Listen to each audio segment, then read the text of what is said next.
Magandang balita sa mga kapuso nating commuter, palalawigin ang oras ng operasyon ng MRT 3 simula ngayong linggo. Approve ito sa mga commuter na nahihirapan umuwi tuwing gabi. Live mula sa Quezon City, may unang balita si Bam Alegre. Bam?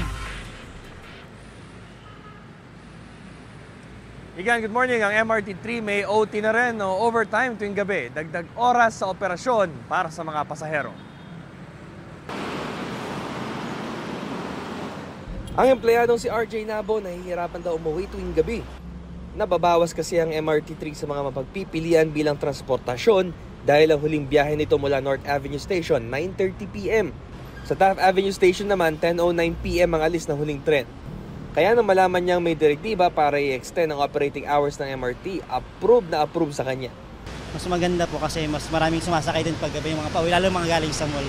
In-inspection kahapon ni DOTR Secretary Vince Dizon ang ilang estasyon ng MRT 3. Ipinagutos niya sa management ng Metro Rail Transit na dagdagan ng 1 oras ang operasyon ng tren sa gabi.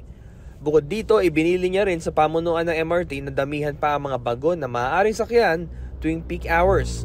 Ayon kay Secretary Dizon, plano nilang ipatupad yan ngayong linggo. Sabi rin ng isa pang empleyadong si Carl Bernardo, magandang hakbang ang ganitong pagdadagdag ng oras para sa mga katulad niya na gabi na umuwi galing trabaho. Yung mga late umuwi, lalo na yung mga sa malls, kawawa naman sila kasi wala silang choice na masakyan. So although meron bus carousel, pero mas importante pa rin may second choice.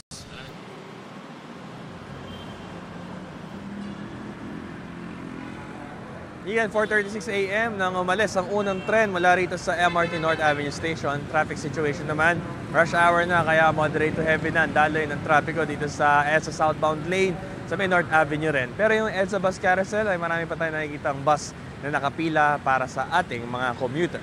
Ito ang unang balita mula rito sa Quezon City, Bam Alegre para sa GMA Integrated News.